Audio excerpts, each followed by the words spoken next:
ছাত্রদলের গণেশ সহ যেই সকল ছাত্রছাত্রীরা শিক্ষকদের সাথে প্রশাসনের সাথে বেয়াদবিমূলক আচরণ করেছে তাদেরকে আমি আহ্বান করব বিএনপিকে দলীয়ভাবে মানে কঠোর শৃঙ্খলার মধ্যে আনতে হবে। এই ধরনের ছেলেরা এখনও ভিসিট টেবিলে চাপড়ানোর পরেও 24 ঘন্টা পরেও তাদেরকে দল থেকে বহিষ্কার করা হয় নাই। বিএনপিকে বলছি, আপনারা যদি সত্যি আগামী দিনে রাজনীতি ভালো করতে চান, অন্যান্য ছাত্র সংসদ নির্বাচনে ভালো করতে চান, এই গণেশের মতো লোকরাই আপনাদের নির্বাচনের গণেশকে কিন্তু উল্টায় দিবে।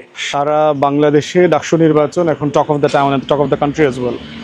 প্রথম কথা হচ্ছে যে একটা বিশ্ববিদ্যালয়ে ছাত্র সংসদ নির্বাচন নিয়ে আসলে এত উচ্ছ্বাসের কি কারণ, এইটা আমি নিজেও বোঝার চেষ্টা করতেছি। কারণ হচ্ছে যে ছাত্রছাত্রীদের ভিতরে 24-এর যে গণ অভ্যুত্থানের যে এক্সাইটমেন্ট, সেই এক্সাইটমেন্টটা এখনও রয়ে গেছে। এখন সেই 24-এর এক্সাইটমেন্টের সাথে অনেকগুলো কারণ যোগ হয়েছে।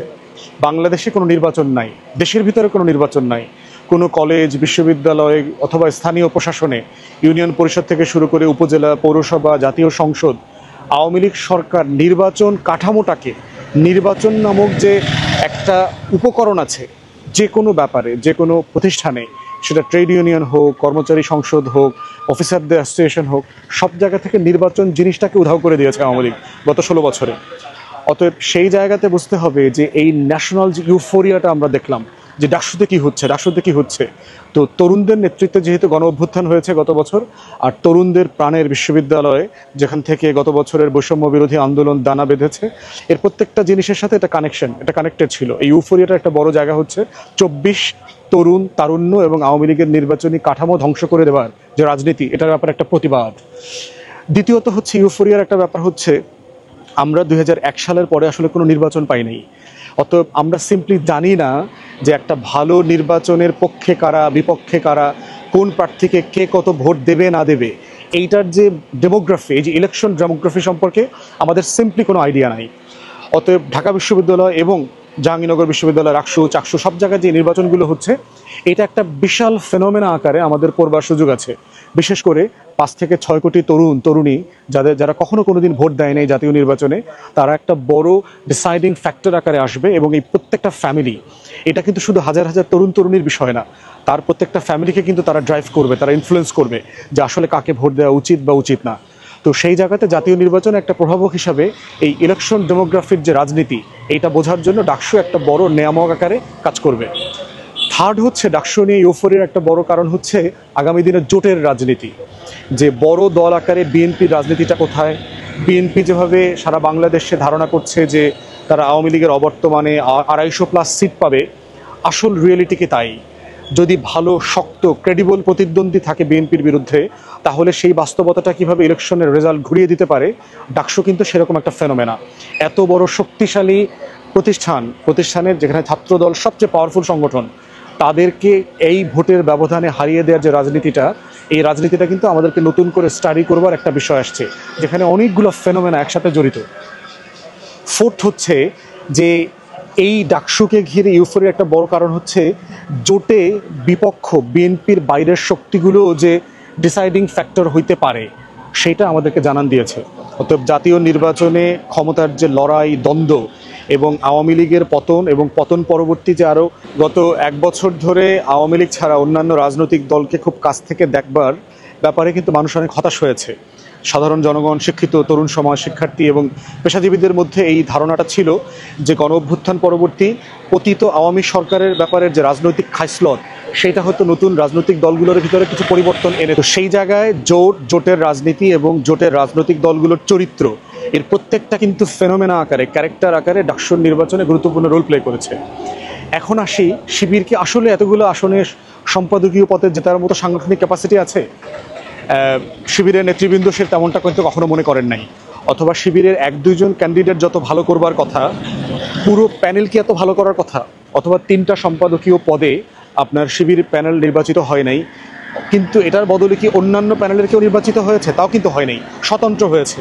অর্থাৎ ফেনোমেনাগুলো দেখেন, ইলেকশনের হলগুলোতে কি হয়েছে। সবচেয়ে বড় রাজনৈতিক দল আকারে ছাত্রদল কিন্তু শুধু ক্যাম্পাসের ফ্যাকাল্টিতে অথবা ডাকসুতে খারাপ করে নাই, তারা প্রত্যেকটা হলের সংসদেও কিন্তু ব্যাপকভাবে খারাপ রেজাল্ট করেছে। গুরুত্বপূর্ণ পদগুলোতে কিন্তু তারা জেতেন নাই।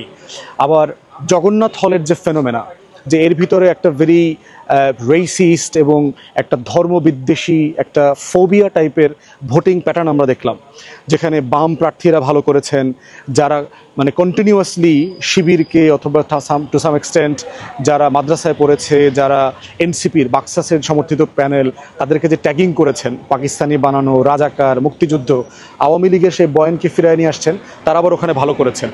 তো সব মিলিয়ে শিবির জেতার অনেকগুলো কারণ এখানে ফ্যাক্টর, এবং আমি মনে করছি যে অনেকগুলো প্রোটেস্টের যোগফল হয়েছে এখানে। একটা প্রোটেস্টের জায়গা হচ্ছে যে গণ অভ্যুত্থান পরে ট্রলিং এবং ট্যাগিং করা যে একটা বাজে কালচার আগে ছিল, ছাত্র সমাজ কিন্তু নতুন করে কোনো প্যানেলকে অথবা কোনো প্যানেলের প্রার্থীকে ৭১, পাকিস্তানি, মুক্তিযুদ্ধের বয়ানের পক্ষের শক্তি, বিপক্ষের শক্তি, এই যে আওয়ামী চেতনা ব্যবসা, এই ব্যবসাটাকে এনে এই প্যানেলকে ইম্পোজ করার যে চেষ্টাটা করেছে, এটা হিতে বিপরীত হয়েছে। ছাত্র সমাজ এটা ভালোভাবে নেয় নেই, এবং তরুণ তরুণীরা সবাই বলেছে, তাদের বিভিন্ন ইন্টারভিউতে দেখলাম যে ২৪-এর গণ অভ্যুত্থানের অবদানের পাশাপাশি তারা দেখবার চেষ্টা করেছে কারা আসলে একটা স্বচ্ছ পরিচ্ছন্ন ক্যাম্পেইন করতে চায়, কাদের ভিতরে অহংকার কম, কারা বেশি বিনয়ী, যারা স্টুডেন্ট ফ্রেন্ডলি, যাদের ট্র্যাক রেকর্ড ভালো, একাডেমিক রেকর্ড ভালো, যারা এই গণেশের মতো একটা অভদ্র বেয়াদব না, এই বেয়াদবির বাইরে উঠে কারা আসলে একটা পরিচ্ছন্ন ক্যাম্পেইন করতে পারবে অথবা পেরেছে, এটাকে কিন্তু ছাত্র সমাজ মূল্যায়ন করেছে। এবং ট্র্যাডিশনালি কিন্তু শিবির অথবা এই ধরনের ডান ঘরানার প্যানেলগুলো মেয়েদের হলের ভালো ভোট পায় না। ধারণা করা হচ্ছিল ওবামা থেকে শুরু করে যারা মেয়েরা আছে তারা অনেক বেশি ভালো করবে, অনেক বেশি মেয়েদের ভোট পাবে, কিন্তু মেয়েদের হলগুলোতেও দেখলাম যে শিবিরের ভোটের সংখ্যা অনেক বেশি। যেটা মনে করা হয়েছিল যে আসলে শিবিরের কি এই পরিমাণ ভোট আছে, তার কি এত নেতাকর্মী আছে, এটা আসলে ব্যাপারটা তা না। ইভেন আমার বিশ্বাস শিবিরের অনেক নেতাকর্মী আশ্চর্য হয়েছে যে এই পরিমাণ ভোট তারা পেয়েছে। সাদেক কায়েমের যে পরিচিতিটা হয়েছে গত ১ বছরে অথবা প্রকাশিত হয়েছে ২৪-এর গণ অভ্যুত্থানের কারণে, ফরহাদ কিন্তু এই লেভেলে পরিচিত ছিল না, কিন্তু একটা রিট করে তাকে যেভাবে নির্বাচন থেকে সরানোর চেষ্টা করেছে এই সকল মানে দিল্লির আধিপত্যবাদী রাজনীতি যারা করে ক্যাম্পাসে এবং বাংলাদেশে, এই মুক্তিযুদ্ধের চেতনা ব্যবসা যারা করে, এই পতিত সিপিবির রাজনীতি, কলকাতার রাজনীতি করে বাংলাদেশে বসে, তাদের এই বয়ানটা কিন্তু পরাজিত হয়েছে। অতএব বিভিন্ন কারণে ডাকসুর নির্বাচনটা আমাদের সবার জন্য আগামী জাতীয় নির্বাচনকে রিড করবার একটা গ্রামার তৈরি করেছে, এবং আগের আমাদের যে নির্বাচনের গ্রামার ছিল এর কোনো গ্রামার এই গ্রামারের সাথে মিলবে না। এবং এই ডাকসু, রাকসু, চাকসু, জাহাঙ্গীরনগর বিশ্ববিদ্যালয় থেকে শুরু করে যেখানে যেখানে আগামী দিনগুলোতে নির্বাচন হবে, এর প্রত্যেকটা নির্বাচন বাংলাদেশের আগামী রাজনীতির মনস্তত্ত্বকে বিন্যাস করবে। অতএব আমরা আমাদের জায়গা থেকে মনে করছি যে এই রাজনীতিটাকে আমাদের বোঝা আগামী দিনের ভবিষ্যৎ রাজনীতির জন্য গুরুত্বপূর্ণ। এখন কনসিকুয়েন্স দেখেন, বাংলাদেশের ডিপ স্টেট কিন্তু বহুভাবে চেষ্টা করছে এই নির্বাচনটাকে ইনফ্লুয়েন্স করবার জন্য। একটা আসন ভাগাভাগির চেষ্টাও তারা করেছে, যে এই প্যানেল থেকে ভিপি দেন, ওই প্যানেল থেকে জিএস, ওই প্যানেল থেকে এজিএস, সকল দক্ষিণপন্থীদের উত্থান ঠেকানোর জন্য। এবং আমরা দেখতে পাচ্ছি যে বাংলাদেশের সকল যে 111-এর কুশীলব, এই বাম, কলকাতা দিল্লির বুদ্ধিজীবী, গণমাধ্যম, পত্রিকা এবং এই বাম ঘরানার যে সুশীল সমাজ আছে, তারা প্রচণ্ড নার্ভাস হয়ে গেছে। তারা বোধ করছে তাদের যে মুক্তিযুদ্ধ ব্যবসা, তাদের যে দিল্লির আধিপত্যবাদ কায়েমের যে ব্যবসা, এই ব্যবসাটার পতন হয়েছে, এই ব্যবসাটার বয়ানটা পরাজিত হয়েছে। এর মানে কি এই তরুণ সমাজ বাংলাদেশের অস্তিত্ব, স্বাধীনতা, মুক্তিযুদ্ধ, ৭১-কে ছোট করে দেখছে? মোটেই না। তারা কি ২৪-কে ছোট করে দেখছে? তাও না। কিন্তু এটাই হচ্ছে একটা গ্রামার, এবং এই গ্রামারটাকে আমরা বলছি বাংলাদেশপন্থী রাজনীতি, এবং এই বাংলাদেশপন্থী রাজনীতিটাই হচ্ছে আগামী দিনের বক্তব্যের বড় জায়গা। শিবিরের কি আসলে খুব উল্লসিত হওয়ার ব্যাপার আছে, অথবা ইসলামপন্থীদের? আমি মনে করি না যে এইখানে আসলে জামাত শিবির তার ডক্ট্রিনের রাজনীতির কোনো সফলতা দেখাতে পেরেছে, ব্যাপারটা এরকম না।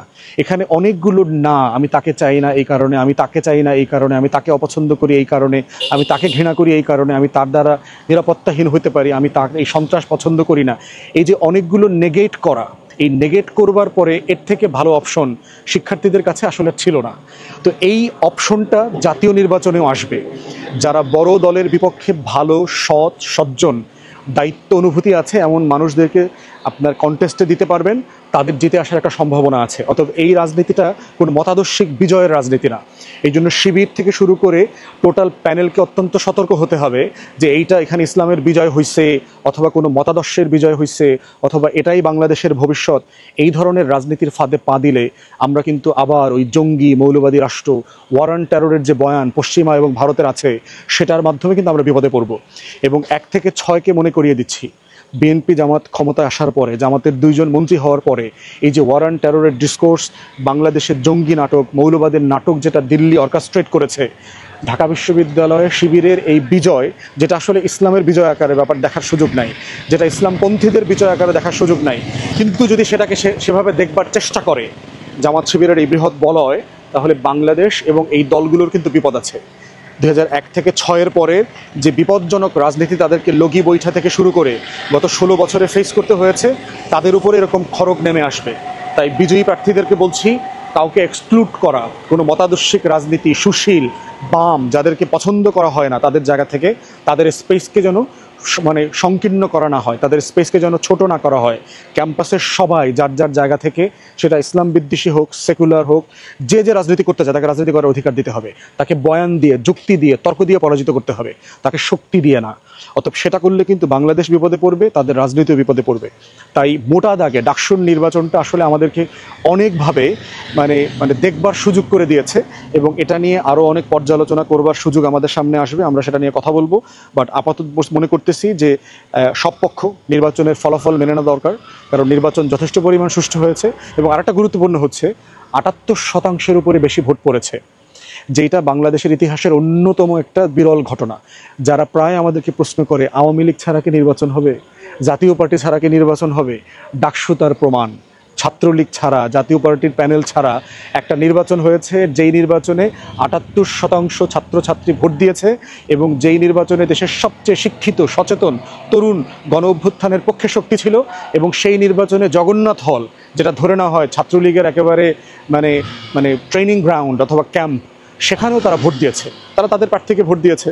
তারা উমামা ফাতেমা অথবা মেঘমোল্লার বসুর মতো চরম ইসলাম বিদ্বেষী মুক্তিযুদ্ধের ব্যবসা বাণিজ্য যারা করে, সেই রকম চক্রগুলোকে তারা ভোট দিয়েছে। এবং এই ভোটের প্যাটার্নটাও কিন্তু বাংলাদেশের স্থিতিশীলতার জন্য দুঃখজনক হবে ভবিষ্যতে, যদি তাদেরকে সবাইকে আমরা বাংলাদেশ ফোল্ডের পলিটিক্সে আনতে না পারি। যারা পরাজিত হয়েছে দেখলাম যে অনেকগুলো প্যানেল এই নির্বাচন প্রত্যাখ্যান করেছে, কিন্তু প্রত্যাখ্যান করবার মতো কোনো ভ্যালিড এভিডেন্স, ক্রেডিবল এভিডেন্স আমরা এখন পর্যন্ত দেখি নাই। 1, 2, 4টা যে অভিযোগ আসছে, আমরা চাই প্রশাসন এগুলো সিরিয়াসলি তদন্ত করুক, তদন্ত করে এটার একটা ন্যায্য ফয়সালা করা হোক। ছাত্রদলের গণেশ সহ যেই সকল ছাত্রছাত্রীরা শিক্ষকদের সাথে, প্রশাসনের সাথে বেয়াদবিমূলক আচরণ করেছে, তাদেরকে আমি আহ্বান করব বিএনপিকে দলীয়ভাবে কঠোর শৃঙ্খলার মধ্যে আনতে হবে। এই ধরনের ছেলেরা এখনও ভিসির টেবিলে চাপড়ানোর পরেও 24 ঘন্টা পরেও তাদেরকে দল থেকে বহিষ্কার করা হয়নি। বিএনপিকে বলছি, আপনারা যদি সত্যি আগামী দিনে রাজনীতি ভালো করতে চান, অন্যান্য ছাত্র সংসদ নির্বাচনে ভালো করতে চান, এই গণেশের মতো লোকরাই আপনাদের নির্বাচনের গণেশকে কিন্তু উল্টায় দিবে। অতএব এই ধরনের অভদ্র বেয়াদবদেরকে অবিলম্বে আপনারা দল থেকে বহিষ্কার করেন। আপনারা তাদের ব্যবহারকে অন করবেন না, কারণ এগুলো গণ অভ্যুত্থানের পরের যে জেনারেশন, তারা এগুলো মেনে নেবে না। মনে রাখবেন, শ্রীলঙ্কাতে কি হয়েছে, বাংলাদেশে গত বছর কি হয়েছে, জর্জিয়াতে কি হচ্ছে, ইন্দোনেশিয়াতে কি হচ্ছে, নেপালে কি হচ্ছে। এই তরুণরা কিন্তু এখনো জেগে আছে।